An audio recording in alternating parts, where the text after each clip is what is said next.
Praise the lord. దేవుని పరిశుద్ధ నామం నాకు మహిమ కలుగును కాక. ఆన్లైన్ ద్వారా వేకప్ వార్డ్లో వీక్షించుచున్న ప్రభునందు ప్రియులైన మీ అందరికీ ప్రభు అయిన యేసుక్రీస్తు నామంలో నా హృదయపూర్వక వందనాలు తెలియజేస్తూ ఉన్నాను. దేవుడు మనల్ని ప్రేమించి మనకి ఇచ్చినటువంటి క్యాలెండర్ వాక్యాన్ని వేకప్ వార్డ్ని ఒకసారి ధ్యానం చేసుకుందాం. ప్రకటన గ్రంథము 21వ అధ్యాయము 5వ వచనం. ప్రకటన గ్రంథము 21వ అధ్యాయము 5వ వచనం. అప్పుడు సింహాసనాసీనుడై ఉన్నవాడు, ఇదిగో సమస్తమును నూతనమైనదిగా చేయుచున్నానని చెప్పెను. దేవుడి యొక్క మాటలను మనకు తన ఆత్మ ద్వారా బోధించినట్లుగా ప్రార్థించుకుందాం. ప్రేమ నమ్మకం కలిగిన మా ప్రియమైన పరలోకపు తండ్రి, ఈ ఉదయకాలం కొరకు మీరు మా కొరకు సిద్ధపరిచినటువంటి ఈ యొక్క జీవాహారాన్ని బట్టి, వేకప్ వార్డ్ని బట్టి ప్రభా నీకు వందనాలు, స్తోత్రాలు చెల్లిస్తూ ఉన్నాం. ఈ చదవబడినటువంటి లేఖన భాగాన్ని మా యొక్క జీవితాలకు ఆశీర్వాదకరముగా ఉండునట్లుగా మీరే మాట్లాడండి, మీరే మాకు వివరించి బోధించండి. దీన్ని అర్థం చేసుకునే జ్ఞానాన్ని మాకు దయచేయమని నీ సన్నిధిలో ప్రార్థిస్తూ ఉన్నాను. బలహీనుడును ప్రభా, నీ కృపలో జ్ఞాపకం చేసుకుని సహాయం చేయండి. క్రీస్తు నామంలో ప్రార్థిస్తున్నాను తండ్రి, ఆమేన్. ప్రియులరా, ఈ దినము దేవుడు మనకిచ్చినటువంటి వేకప్ వర్డ్ ఏమిటి అంటే ప్రకటన గ్రంథము 21వ అధ్యాయము 5వ వచనం. ఇదిగో సమస్తమును నూతనమైనవిగా చేయుచున్నానని చెప్పెను. సింహాసనమందు ఆసీనుడై ఉన్నటువంటి ఆ పరమ తండ్రి అయినటువంటి దేవుడు చెప్తున్నటువంటి మాట ఏమిటి అంటే సమస్తమును నూతనమైనవిగా చేయుచున్నాను. ఈ దినము మన యొక్క ధ్యాన అంశము ఏమిటి అంటే దేవుడు సమస్తమును నూతనమైనదిగా చేయువాడు. దేవుడు మన జీవితాలను నూతన పరుచువాడు. మన జీవితాలను దేవుడు బాగు చేయువాడు. ప్రభువైనటువంటి యేసుక్రీస్తు శరీరధారిగా ఈ లోకములో సంచరించుచూ ఉన్నప్పుడు అనేకులు ప్రభు దగ్గరకు వచ్చారు. అలా ప్రభు దగ్గరకు వచ్చినటువంటి అనేకులు ప్రభువు ద్వారా ఎంతో గొప్ప మేలులను, ఆశీర్వాదాలను వారు పొందటాన్ని మనం పరిశుద్ధ గ్రంథంలో మనం చూడగలం. వచ్చినప్పుడు వారు రోగములతో వచ్చారు. వారు వెళ్ళేటప్పుడు స్వస్థచితులై వెళ్ళటాన్ని మనం చూస్తూ ఉన్నాం. కొంతమంది ప్రభు దగ్గరకు వచ్చేటప్పుడు పాపములతో పాపి అయినటువంటి మనుషులుగా పిలువబడుతూ ఉన్నారు. ప్రభు దగ్గర నుంచి వెళ్ళేటప్పుడు వారి పరిశుద్ధులుగా, వారి పాపములకు క్షమాపణ పొంది నూతనమైనటువంటి సృష్టిగా మార్చబడి తిరిగి వెళ్ళటాన్ని మనం పరిశుద్ధ గ్రంథంలో చూస్తూ ఉన్నాం. ఉదాహరణకి ఒక పాపాత్మురాలైనటువంటి స్త్రీ ప్రభు దగ్గరకు వచ్చింది. ప్రభు పరిసయ్యుని ఇంటిలో భోజనమునకు కూర్చున్నాడు అన్నటువంటి సంగతిని విని ఆ ప్రభు దగ్గరకు వెళ్ళినట్లయితే నా పాపములకు క్షమాపణ దొరుకుతుంది అన్నటువంటి ఉద్దేశంతో మరి ప్రభు చెంతకు ఎదురుగా రావటానికి ధైర్యము చాలక ఆయన వెనుక తట్టు వచ్చి ఆమె మనసులో ప్రభు పట్ల ఆమెకున్నటువంటి ప్రేమను ఆమె వ్యక్తపరుస్తూ వచ్చింది. ఆమె కన్నీటితో ప్రభు యొక్క పాదములను కడిగి తన తల వెంట్రుకలతో ఆయన పాదములను తుడిచి ఆ యొక్క పాదములను ముద్దాడుతూ ఆ పాదములకు తాను తెచ్చినటువంటి అత్తర్ను పూసి ప్రభు పట్ల తనకున్నటువంటి ప్రేమను వెల్లడిపరిచింది. ఆమె వచ్చినప్పుడు ఎలాగో వచ్చింది అంటే ఒక పాపాత్మురాలుగా వచ్చింది. అనేకుల చేత పాపాత్మురాలుగా పిలువబడుతూ ఉన్నది. ఆమెకు ఒక పేరు ఉన్నది, కానీ ఆ పేరుతో ఆమెను ఎవరూ కూడా పిలవటం లేదు. అందరూ కూడా ఆమెను పాపాత్మురాలు అనేటువంటి స్త్రీగానే ఆమెను పిలుస్తూ ఉన్నారు. అయితే ప్రభు దగ్గరకు వచ్చినటువంటి ఆమె జీవితము ప్రభు నుంచి తిరిగి వెళ్ళేటప్పుడు ఏ రీతిగా వెళ్ళింది అంటే ఆమె పాపములకు క్షమాపణ పొంది తిరిగి వెళ్ళటాన్ని మనం పరిశుద్ధ గ్రంథంలో చూడగలం. ప్రియులరా, ఆమె వచ్చేటప్పుడు పాపిగా వచ్చింది, తిరిగి వెళ్ళేటప్పుడు పరిశుద్ధురాలుగా తిరిగి వెళుతుంది. ఆమె జీవితం మార్చబడింది, ఆమె నూతన సృష్టిగా మార్చబడింది. ఈ దినము దేవుడు మనకిస్తున్నటువంటి వేకప్ వార్డ్, దేవుని వాగ్దాన పూర్వకమైనటువంటి వాక్య భాగము ఏమిటి అంటే ఇదిగో సమస్తమును నేను నూతనమైనదిగా చేయుచున్నాను. మన జీవితాలను నూతనగా మార్చేవాడు, మన జీవితాలను బాగు చేసేటువంటి వాడు. ఆ రీతిగా పరిశుద్ధ గ్రంథంలో మనం చూసినట్లయితే సేనాను దెయ్యం పట్టినటువంటి వాడిని ప్రేమించి ఆ సేనాను దెయ్యం పట్టినటువంటి వాడి దగ్గరికి వెళ్ళాడు. ఆ సేన అనేటువంటి దెయ్యం పట్టినటువంటి వాడు ఎలాగున్నాడు అంటే తన్ను తాను రాళ్లతో గుచ్చుకుంటూ గాయపరుచుకుంటూ ఆ మార్గంలో వెళ్ళేటువంటి వారందరినీ కూడా గాయపరుస్తూ భయంకరమైనటువంటి రీతిగా అతడు కనబడుతూ ఉన్నాడు. ప్రభు అతన్ని ప్రేమించి అతని దగ్గరికి వెళ్ళి అతనికి పట్టినటువంటి దయ్యములన్నిటి నుంచి అతన్ని విడిపించాడు. ప్రభు అతని దగ్గరికి వెళ్ళేటప్పుడు అతని జీవితం భయంకరమైనటువంటిదిగా ఉన్నది.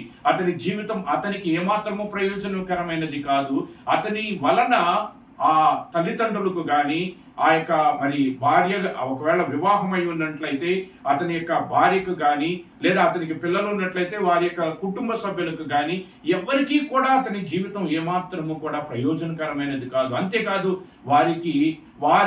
వారికి ఇతడు భయంకరుడుగా కనబడుతూ ఉన్నాడు. కనబడినటువంటి వాళ్ళందరినీ కూడా గాయపరుస్తూ ఉన్నాడు. అటువంటి భయంకరమైనటువంటి రీతిగా ఉన్నటువంటి అతని జీవితాన్ని ప్రభువు మార్చినాడు.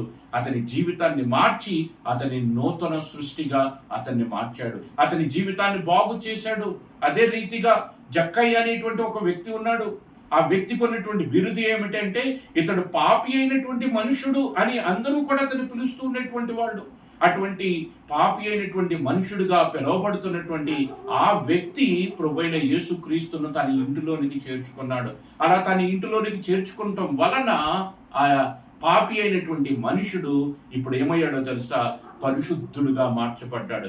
అబ్రహాము సంతానముగా అబ్రహాము యొక్క కుమారుడిగా మార్చబడ్డాడు. నేడు నీ ఇంట నేను దిగవలసి ఉన్నది, నీ ఇంటికి రక్షణ వచ్చి ఉన్నదని ప్రభువు చెప్పినటువంటి రీతిగా తన ఇంటికి రక్షణను కొని తెచ్చుకున్నాడు. ప్రభు తన ఇంటిలోనికి రావటం వల్ల, ప్రభు తనలోనికి రావటం వల్ల అతని జీవితం మార్చబడింది. అతడు నూతన సృష్టిగా మార్చబడ్డాడు. కాగా ఎవడైనను క్రీస్తు యేసునందుని ఎడల వాడు నూతన సృష్టి, పాతవి గతించెను. అతని పాత జీవితంలో పాపి అనేటువంటి పిలువబడేటువంటి అతని యొక్క పాప జీవితము కొట్టివేయబడింది. క్రీస్తు యేసు నందు జక్కయ్య నూతనమైనటువంటి సృష్టిగా మార్చబడ్డాడు. అతని పాపములకు క్షమాపణను అతడు పొందగలిగాడు. ప్రియులారా, ఈ రీతిగా మనం ఆలోచించుకుంటూ వెళితే ఎంతో మంది ప్రభు దగ్గరకు వచ్చారు. ప్రభు దగ్గరకు వచ్చినటువంటి వారందరూ కూడా ప్రభు వల్ల మేలులు పొందుతూ వచ్చారు. ప్రభు దగ్గరకు వచ్చినటువంటి వారు ఎవరూ కూడా ఒట్టిగా తిరిగి వెళ్ళలేదు. రోగములతో వచ్చినటువంటి వారు స్వస్థత పొంది వెళ్ళారు. పాపములతో వచ్చినటువంటి వారు పాప క్షమాపణ పొంది వెళ్ళారు. ఆ రీతిగా వాళ్ళు నూతన సృష్టిగా మార్చబడ్డారు. వారు బాగు చేయబడ్డారు. వారి స్థితి మార్చబడింది.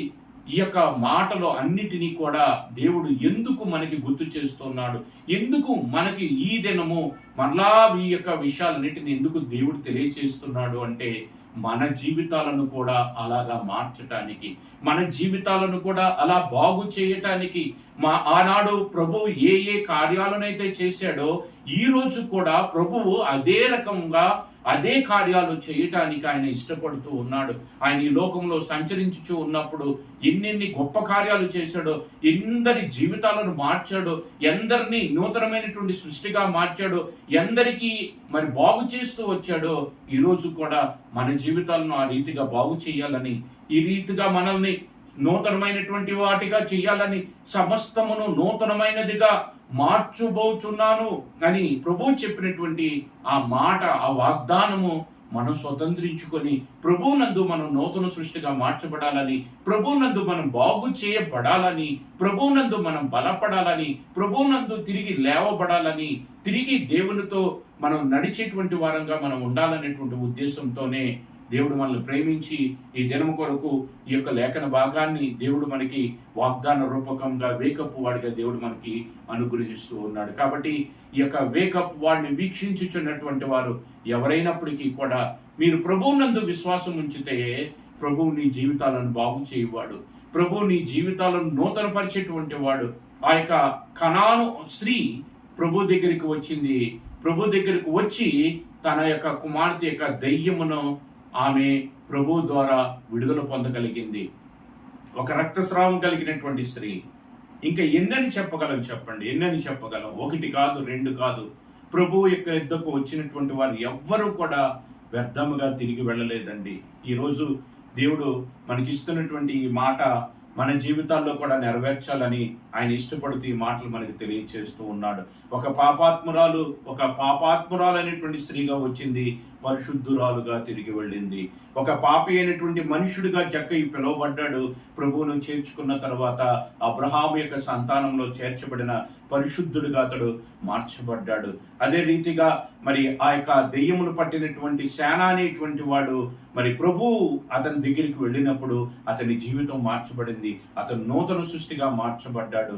ప్రియులారా, ప్రభునందు మనం విశ్వసించినట్లయితే ప్రభు మనలను మార్చేటువంటి వాడు, మన జీవితాలను మార్చేటువంటి వాడు. ఎంతో మంది జీవితాలు మార్చబడ్డాయి. ఎంతో మరి భయంకరంగా జీవించినటువంటి వాడు ఆ యొక్క సౌలుగా ఉన్నటువంటి వ్యక్తి పౌలుగా మార్చబడ్డాడు. ఎంతో మంది జీవితాలు మార్చబడుతూ ఉన్నాయి. ప్రభువు అనేక జీవితాలను మార్చేటువంటి వాడు, నూతనమైనటువంటి రీతిగా వారి జీవితాలను తీర్చిదిద్దేటువంటి వాడు కనుక మరి ప్రభువు చెప్పినటువంటి రీతిగా మరి ఇదిగో సమస్తము నూతనమైనదిగా చేయుచున్నానని ప్రభువు చెప్పినటువంటి రీతిగా ఈ యొక్క మాటను విశ్వసించి వాగ్దాన రూపకంగా ఈ యొక్క వాక్యాన్ని స్వీకరించి ప్రభు దగ్గరకు విశ్వాసంతో వచ్చినట్లయితే ఆనాడు వారి యొక్క జీవితాలను మార్చి నూతనమైన సృష్టిగా చేసినటువంటి వాడు ఈరోజు మన జీవితాలను మార్చి మన జీవితాలను బాగు చేసి మనలను కూడా ప్రభువునందు నూతనమైనటువంటి సృష్టిగా చేసి మన యొక్క జీవితమును నూతనమైనదిగా చేయటానికి ఆయన ఇష్టపడుతూ ఉన్నాడు. కాబట్టి ఈ దేవుడు మనకి ఇచ్చినటువంటి ఈ లేఖన భాగాన్ని ఆధారము చేసుకొని మరి విశ్వాసంతో ప్రభు దగ్గరకు వచ్చి ప్రభు చేత నూతనమైనటువంటి వారుగా నూతన సృష్టిగా మార్చబడదాం. ఆ రీతిగా ప్రభు చేత బాగు చేయబడి మన జీవితాలు బాగు చేయబడి మరి ప్రభు నందు ఉన్నటువంటి సంతోషమును ఆనందమును మనందరము కూడా అనుభవిద్దాం. అట్టి భాగ్యాన్ని మాటలు వినుచున్న మనందరికీ కూడా దేవుడు అనుగ్రహించును గాక. ప్రార్థించుకుందాం. ప్రేమ నమ్మకం కలిగిన మా ప్రియమైన పరలోకపు తండ్రి, పరిశుద్ధుడైన దేవ, మమ్మల్ని ప్రేమించి ఈ దినం కొరకు మీరు ఇచ్చిన ఈ లేఖన భాగాన్ని బట్టి నీకు వందనాలు. నీవు సమస్తమును నూతనమైనదిగా చేయువాడువై ఉన్నావు. మా జీవితాలను నూతనపరచువాడువు, మమ్మలను బాగు చేయువాడువు. ప్రభువా, ఇట్టి వాగ్దానమును మాకు ఇచ్చినందుకు నీకు వందనాలు, స్తోత్రాలు. ఈ వాగ్దానాన్ని మేము స్వతంత్రించుకుని విశ్వాసమును మాకు దయచేయమని ఘనత, మహిమ, ప్రభావములు మీకే ఆరోపిస్తూ నీ కుమారుడు మా రక్షకుడునైన యేసుక్రీస్తు వారి శ్రేష్టమైన నామంలో ఈ ప్రార్థన మీకు సమర్పిస్తున్నాను తండ్రి. ఆమేన్. అందరికీ ప్రైజ్ ద లార్డ్.